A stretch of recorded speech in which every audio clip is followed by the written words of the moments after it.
Not only are the Blue Jays not going to trade Vlad Guerrero Jr., they might sign Pete Alonso?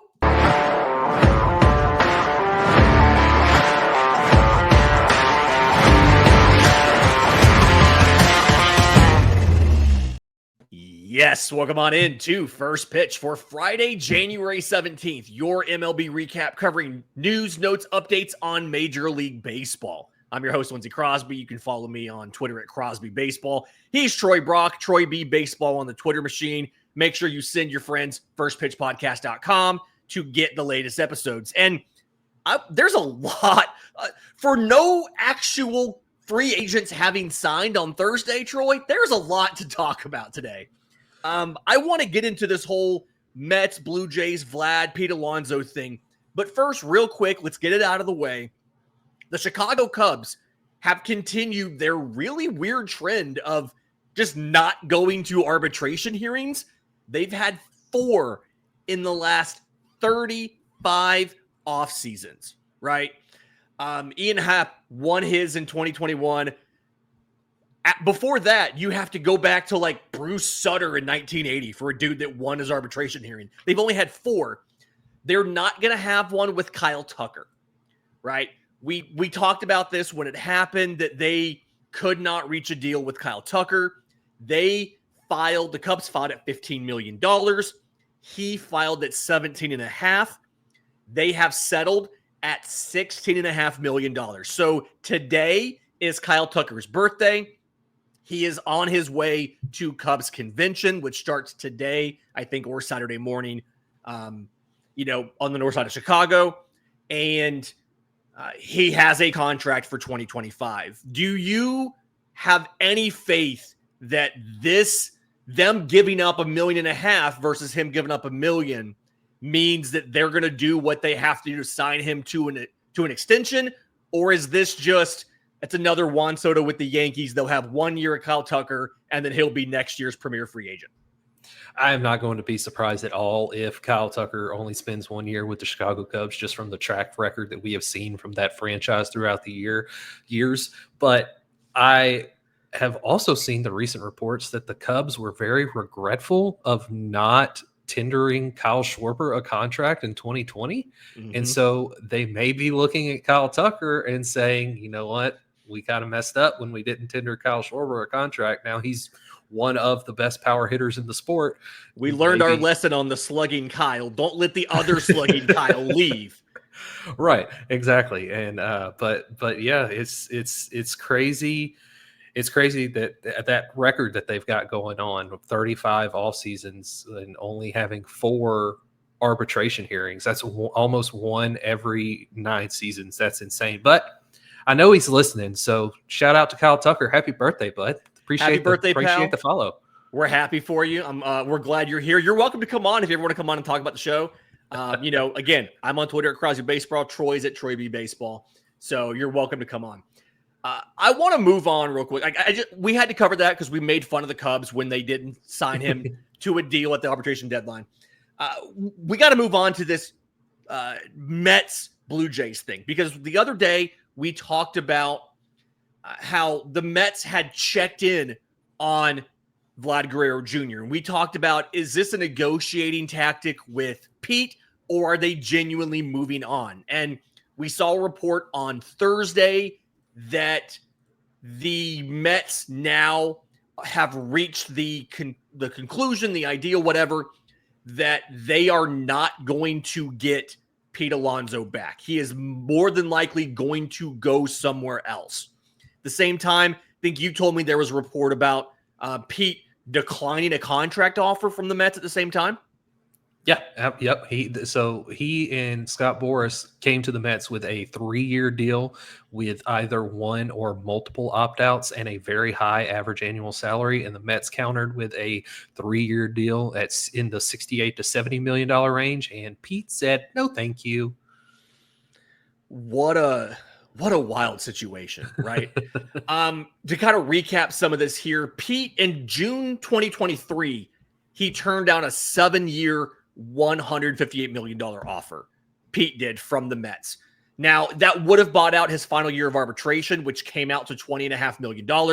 So the new money there was 6 years and $137.5 million. You and I a couple weeks ago talked about this.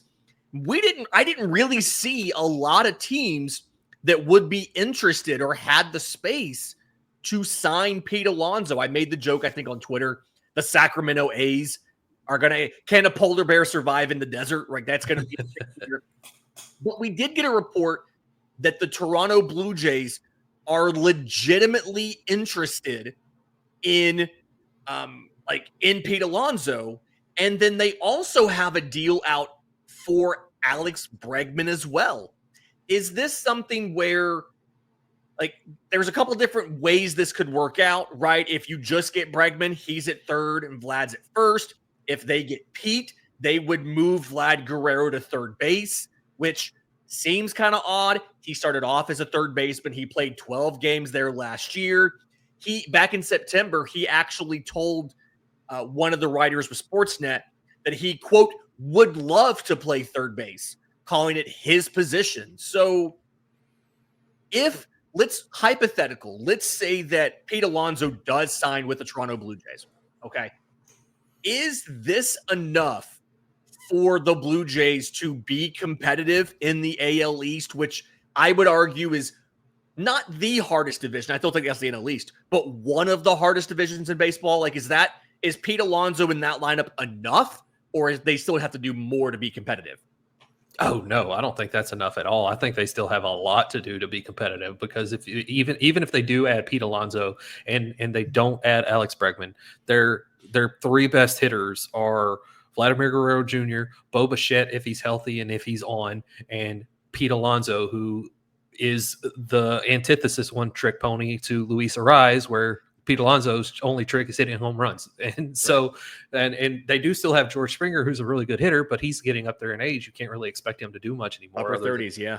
Yeah. So it's nowhere near enough. They waited way too long in the offseason to really make any meaningful moves. I mean, I still think they're probably going to finish fourth in the division, even if they do sign Pete Alonso. Yeah. And this is something, they've been a finalist for, it feels like, everybody, but they haven't landed it. They've been the bridesmaid for just about, not even the maid of honor, just the bridesmaid for every single premier free agent in the last few seasons. Let's hypothetical this here. If the Blue Jays managed, let's say they bring in Alonso and Bregman. I don't know. I mean, who knows, right? Let's say that they do both of those. Do you feel like that is a positive omen for them being able to sign either Vlad or Bo Bichette?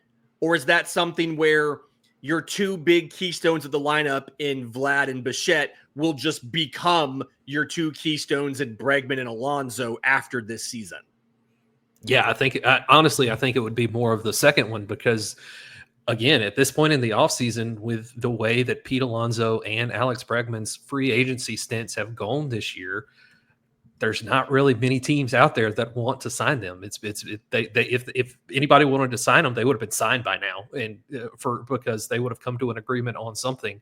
And both of these guys are really overvaluing what they're worth, and no team wants to come up to that value because the teams understand y'all ain't worth that. And so really, with Pete Alonso and Alex Bregman, if they do go to the Toronto Blue Jays, it's like a last-ditch effort. Otherwise, they're going to have to be brushing up on their Japanese.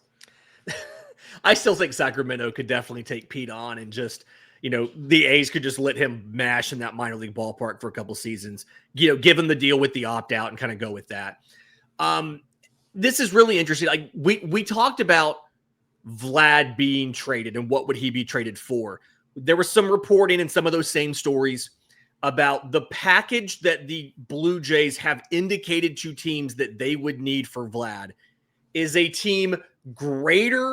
package greater than the deal the Padres got for Juan Soto, which I'll remind you here, that was Michael King, Drew Thorpe, Johnny Brito, Randy Vasquez, 4 pitchers, and catcher Kyle Higashioka for Soto and outfielder Trent Grisham. If you had to pick acquiring Juan Soto with 1 year or acquiring Vlad Guerrero Jr. with 1 year, who would you rather give up that package to get? Oh, Juan Soto easily. I honestly, for me, the two best hitters in baseball to me are Juan Soto and Yordan Alvarez. So if it's anybody but Yordan Alvarez on the other side, I'm always going to pick Juan Soto, regardless of what the package is, just because of how high I am on his ability to take walks, plus hit home runs, plus hit doubles, plus he doesn't field, he doesn't run well, but he hits well, and that's what I enjoy watching him do. I'd have probably said Shohei Ohtani as my second, but that's cool. That's fine. Yeah, it's a really interesting situation here. Like, I don't really know how this all shakes down, right? We've talked about, obviously, the Blue Jays need to find somebody. The Mets are kind of in this stalemate now. I did see an interesting note that Nolan Arenado is open to more teams using his no trade clause, or not using his no trade clause to block a deal, than he was back in December when he blocked a deal to the Astros. We kind of talked on this show. I think you and I did. The Astros were by far the best destination for him. But if you had the option, would you rather 3 years of Nolan Arenado via trade or 3 years of Alex Bregman in a free agent deal? Which would you rather have? I think I would rather have Nolan Arenado, even though he had the down year in 2024. I still think he is a better defender than Alex Bregman. And Alex Bregman's a good defender. I mean, he just won a Gold Glove. But I still think Nolan Arenado is the better defender. And in the long run, I still also think that Nolan Arenado is the better hitter than Alex Bregman, even though I think Nolan Arenado is older than Alex Bregman. I would still take Nolan Arenado over Alex Bregman.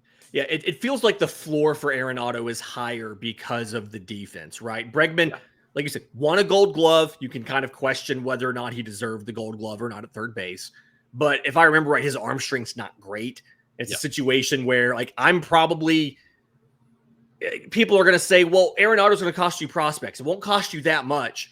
And Bregman has a qualifying offer. So that would cost you draft picks. I mean, would you rather give up prospects or draft picks?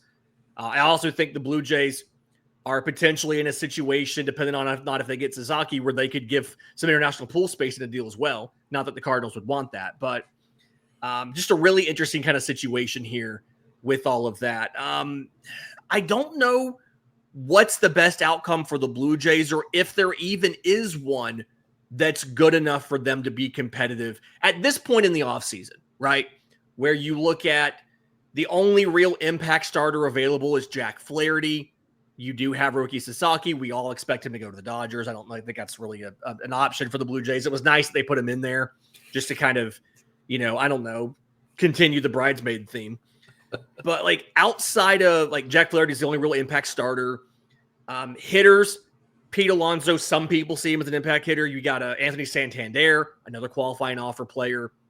It feels like there's not much that they could do this offseason to propel themselves up in the East, in the American League East, unless they wanted to bring on multiple qualifying offer players at this point. There's just not the impact left on the market because, to your point you said earlier, they just waited too long to really do anything.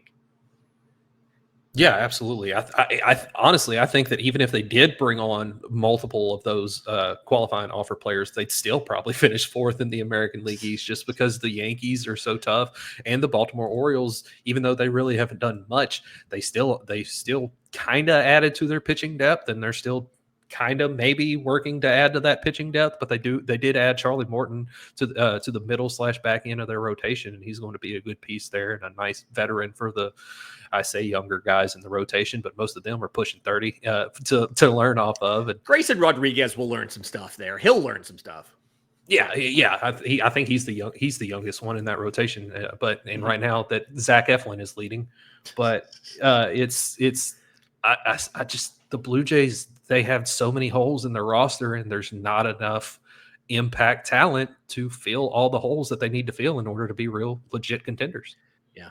Moving to the Mets side of this, it's really interesting kind of how they're approaching this after the report of, they've kind of concluded that Pete's going to go elsewhere. They pulled a situation similar to what the Yankees did, where the Yankees didn't get Soto, and they go out, they trade for Devin Williams, they sign Max Fried, they do a couple different guys. This is a situation where the Mets have already, they brought in Jesse Winker, they re-signed him 1 year, $8 million. That was official on Thursday, or I guess announced on Thursday. I don't think it's official yet, but announced on Thursday, bringing him back to add to their outfield mix. And they're reportedly heavy into the relief market.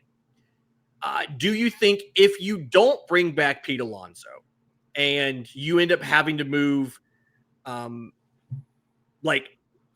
first base is now Mark Vientos and third base is some combination of Brett Beatty or somebody else, but you're able to add Jesse Winker to your outfield and DH mix, and you're able to say, let's say you sign Tanner Scott, the best reliever out there. Is that version of the New York Mets, yes, add Juan Soto, take out Pete Alonso, is that a better version of the team than what you had last year when you had Pete in there and the team went to the NLCS? I think it's a better version. I think I still don't think that it was a team that normally would have made the NLCS. I think they kind of benefited from the playoffs being a crapshoot. They kind of overachieved a bit, maybe. Right. Yeah, absolutely. And I still think that adding Tanner Scott would be a fantastic addition because they definitely need to add more pieces to that bullpen for it to be more of a strength to kind of counteract the lack of strength that their rotation is under the hood, some might say. But it's adding Tanner Scott would go a long way. I still think that they're going to finish third in the National League East, but I do think they are a better team going into 2025 than they were in 2024. Looking at that bullpen right now, Edwin Diaz obviously locked in as the closer. You would not demote him for Tanner Scott. Outside of that, Jose Butto and Reed Garrett are probably your setup men. And then after that, it's like Danny Young, the only lefty you have back there right now. Daniel Nunez, Sean Reed-Foley, not a lot of super inspiring names. So adding Tanner Scott, one, gives you another fantastic lefty. Now you have two lefties in Danny Young and him, and then gives you a quality, not only a quality back-end guy, but somebody who, if Diaz has to miss time, struggles, whatever, we've seen him have injuries before. Tanner Scott does absolutely give you another fallback. Do you think it's possible? Like Pete was only making 20 and a half million last year. The deal they offered him was probably more than that, right? Do you think it's possible that like Winker's $8 million, that they add Tanner Scott and try to find another starter? Or do you think that these six guys they have, Sean Manaea, Kodai Senga, Frankie Montas, David Peterson, Clay Holmes, Paul Blackburn, are they probably happy with going into the season with those six, knowing that like Griffin Canning came in on a deal? They've got guys like Tyler Megill and Brandon Sproat and Blade Tidwell they can call up if they need to. You think they try to go out and get a Jack Flaherty on a short-term deal, a Nick Pivetta with a qualifying offer, or do they just kind of stick with the reliever and Jesse Winker and go into the season? I think they would like to add another starter. I don't think that, especially if they add Tanner Scott, I don't think it would be very realistic, even though Steve Cohen's like, spend all the money. I've got more money than Jesus. I have spend more. It all. Yeah. But I don't think that would be very realistic. So I think that the rotation they have now is going to be the one that they enter 2025 with. And another thing, if they do add Tanner Scott, we've seen that Carlos Estrada kind of likes to play the analytics with the bullpen and bring in Edwin Diaz in a non-save situation in the highest leverage spot where, in my opinion, you should bring in your closer. I really like Carlos Estrada as a manager. And so if they bring in Edwin Diaz in the eighth inning in a high leverage situation in the eighth inning, they could bring in Tanner Scott in the ninth to close out the game. So adding Tanner Scott to the back end of that bullpen would be a big help for them. But no, I don't think they're going to add another starter this offseason. I do think a big part of the Mets' success in 25, outside of the rotation, like you've touched on, the biggest issue with that team is the rotation, right? Yeah. I do think a big part of it is which of these young players kind of steps up. Like Francisco Alvarez has to figure it out, right? He was good his first year. He struggled last year. But you have a trio of promising infield prospects. Ronnie Mauricio, he's played second, he's played third, he's played short. You have Jet Williams, who is a shortstop, second baseman, center fielder. You have Luis Angel Acuna, who is a second baseman, shortstop, third baseman. He's played a little bit of outfield too, I'm pretty sure he has in the minors. And so Brett Beatty, obviously also the guy at third base. He was a top 30 prospect before he struggled for 2 straight seasons. I feel like one of those guys getting hot and figuring it out and cementing in the lineup could go a long way towards making them a more complete lineup as they get to the end of some of this time of some of these old guys, right? Starling Marte's 36. He's probably not right now. I'd probably have him on the bench, or now that they signed Jesse Winker, Marte's probably a bench player for me. But I do think getting those young guys integrated. Jeff McNeil's 32, Brandon Nemo's 31. Both of them struggled a little bit. We'll see who can get better. McNeil at second base, Nemo probably in left. But I feel like getting at least one of those young guys going, if not more, is definitely going to go a long way towards helping them paper over some of the questions in the rotation. But I still ultimately kind of agree with you. I still think it's the third place team because I just don't trust those starters. I mean, Manai looked great last year. Kodai Senga has shown the talent when he's healthy. But, I mean, do we really trust Frankie Montas to do it? Do we trust Clay Holmes? Do we trust David Peterson? Do we trust Paul Blackburn? Not in a postseason series. I don't think there's any issue with those guys in June, right? But in a postseason series, if they go into Philly, into Citizens Bank Park to face your Phillies, or if they go into Truist Park to face my Braves, you're going to match up with Wheeler and Nola and Sanchez with Frankie Montas as your third starter. You're going to match up with Sale and Strider and Schwellenbach with David Peterson starting game 3. Like, it doesn't feel like it's enough. And it's weird to think of the Mets as having this much money, this many resources, and that's the rotation going into the season. I know David Stearns has worked wonders with pitchers, but this has got to be the biggest challenge of David Stearns' career, is getting this rotation through a postseason series. You can get to the playoffs with this team, but can you win in the postseason with this as your rotation? I don't know if they can. No, I completely agree with you. And I do think, even though I've said multiple times that this is a third place team in the National League East, I do still fully expect them to make the playoffs, just because the National League Central, they're only going to have the division winner as their representative. And then the National League West is going to be the Dodgers and one of the Padres and the Diamondbacks. And it's looking more likely like it's going to be the Diamondbacks. Or the Giants, maybe? They're trying. Not this year. They're trying. Probably not this year. They are trying, though. Let's give them credit for trying. Oh yeah, they're doing more than they have in a long time, but I don't think it's going to be in 2025. But it's just with Sean Manaea, it's just his surface level numbers were good. They weren't great, but they were good in 2024. But once you look under the hood at the Baseball Savant page, it's a lot more blue than you'd like to see. And then with Kodai Senga, like you said, he has the talent.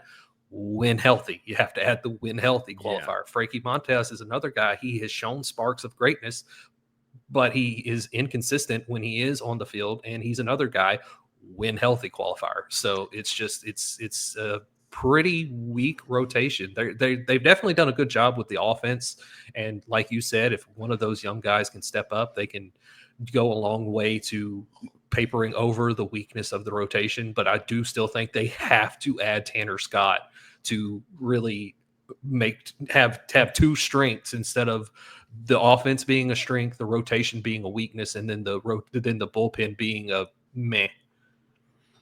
Yeah, I do think, just kind of on paper right now, the Mets, I feel comfortable going to the record right now and saying the Mets are going to have to get a starter at the deadline.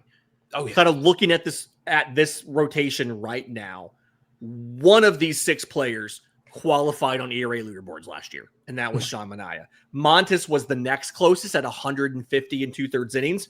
His ERA was also 4.84. Even if you bring that down by a run, that's still a 3.84 is still fringe number 4 starter, and right now he's their number 3. Kodai Senga threw 5 1/3 innings last year. Clay Holmes threw 63. And typically those relievers that have moved to the rotation, they're good. I looked this up the other day for the Braves podcast. They're good on average for about 130 innings. Yep. That's pretty much what you get from them the next season, is around 130 innings, right? Paul Blackburn, 75 innings in the majors last year. David Peterson, 120. And And so, like, you're in a situation, all of these guys, except for Peterson, are also over 30 already. They're all 31, 32, 33. So they're not getting younger. They're on the back half of their absolute prime years. It just feels kind of tenuous to me. And I'm a little bit nervous about the ability of the Mets to make it through a season and then still be effective and good enough to win a postseason series. But I do want to, real quick before we go, I want to get your thoughts. This sucks whenever this happens. And we lost another one of the game's greats in Milwaukee announcer Bob Uecker. And a lot of people know him, obviously, radio voice of the Brewers. He did TV. He's done WrestleMania. He's done World Series. But he also is one of the most frequent guests on the Tonight Show with Johnny Carson, right? He did movies, Major League. I think the first time I ever saw him as a kid was on the movie Major League, where he was phenomenal. 90 years old. We found out after he passed that he has been fighting small cell lung cancer since 2023. And yet he did almost a full home slate at the age of 90 while fighting cancer. It's very early to do this, obviously. We're going to be a little bit biased on this. But in the Mount Rushmore of baseball announcers, he's on there, right? Oh, absolutely. Absolutely. 100%. Just for the bit outside alone. Bob Uecker's got to be on there. Because he loved the sport of baseball. And I mean, that's evident just from him being 90 and fighting cancer and still calling almost a full home slate of Brewers games. He loved, but he called Brewers games for multiple decades. He had to sit through Milwaukee Brewers games when they were not good. And that's just how much he loved baseball and loved the Brewers. And so, yeah, he's definitely got to be up there. Just and he brought humor. He brought a lot of humor to the game. He's one of the funniest people ever to be a celebrity in any form or fashion. And so it's just it sucks that he's gone, but you know he's not hurting anymore. And so so he's going to be missed. One of my favorite things, I called like a week worth of minor league games. It's not an easy job to do, right? But one of my favorite types of games to flip over and catch Bob Uecker doing was that game that's like 9-1 in the third inning, because he was the announcer more so than anybody else in baseball who could make you still want to tune in on a game like that because of the stories and the anecdotes. I mean, he played with greats. He was signed by the Milwaukee Braves when he first started. He's in the Baseball Hall of Fame as an announcer. He won the John Frick Award, but he played with greats. He played with Hank Aaron.